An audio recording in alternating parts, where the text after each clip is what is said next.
محل یکم و این از محل دوم. بار دیگر طبق نقشه یک بار دیگر سیم کشیش از نظر میگذرونیم. فاز آمد با استوپی یکم. از استوپی یکم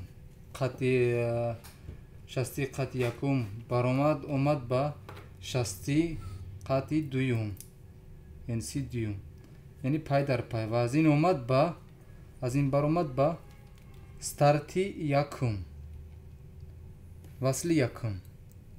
و از وصل یکم سه نقل یک تا با بلوک کانتاکت یوری رسون و با وصل دیوم موازی یک تا و یک تای دیگر برآمد است. یک تای دیگر با خودی کانتاکتی یوری رسون و دیوم هم باید با سیم و برآمدش هم با سیم پیچ. یک تا از برآمدی با سیم پیچ، دیگر موازی و سومی از خودی کانتاکت اومده است با ای یک. سیم کشی کاملا انجام شد و بالاخره ما انتظاری نتیجه هستیم که چی نتیجه با ما میدهد. خب متاسفانه ما قسم نولا نیترال فراموش کردگیم. ای دو و این، یعنی اینیمو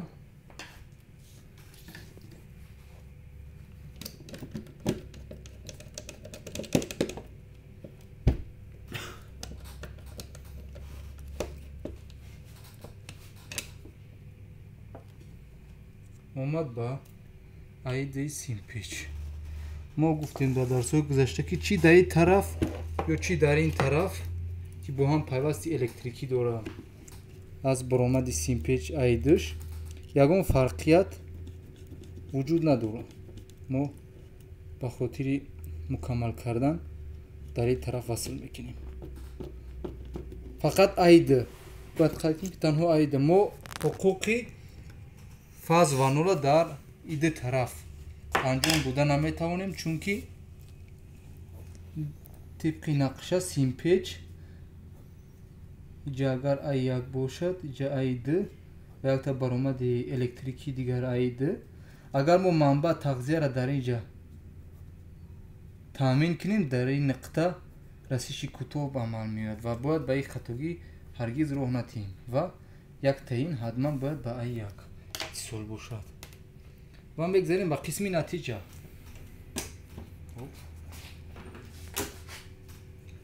فازای ما درست است تو این نقطه اومد. راه اندازی از محل یکم انجام شد. قط از محل دیوم وصل قط، وصل از محل یکم و قط از محل دیوم، وصل از محل یکم و قط از محل دیوم.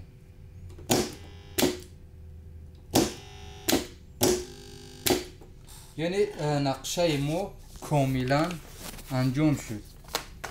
ما باید قید کنیم که در روشن دهنده اگر ما در بعض نقشه هستن کلیدهایی که اداره کنی از دو محل هسته برای چراغا و در روشن دهنده اگر در سیستم های نوی روشندی ما اگر بسیاری مورد داریم چراغی هیچ ال یکم در خانه ها هیچ ال دیوم ما میخواهیم که همین چراغ را چراغ یکم و دیوم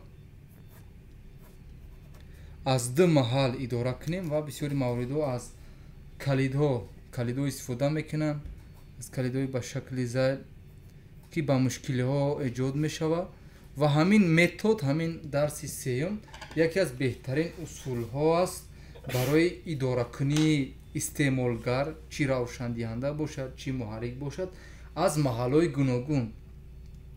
و ما باید قید کنیم که اگر برای ما لازم باشد که محل علاوه کنیم، فرض کردیم برای من میخوام که از دو محل و سه و زیاده محل انجام نقشه کشی انجام دیم و در قسم قط باشد، در قسم قط اینجا تصویر کنیم. قسم قط این یکم بود، محل یکم اگر باشد برای قط کردن، این هم محل دیم باشد و ما اگر محل سه خواهیم ایلوه کردن به همین موازی می شود، به همین ببخشید پای در پای انجام می شود. دویم و سیم این قسمی قطع استوب، اگر ما با چورم ایلوه کنیم با پای در پای به می، اما برای وصل باشد ما باید حتما موازی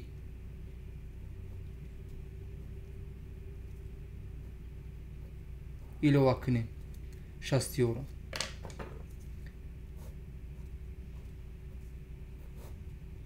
این محل یکم، محل دیم، محل سیم و بالاخره موازی محل‌های مختلف.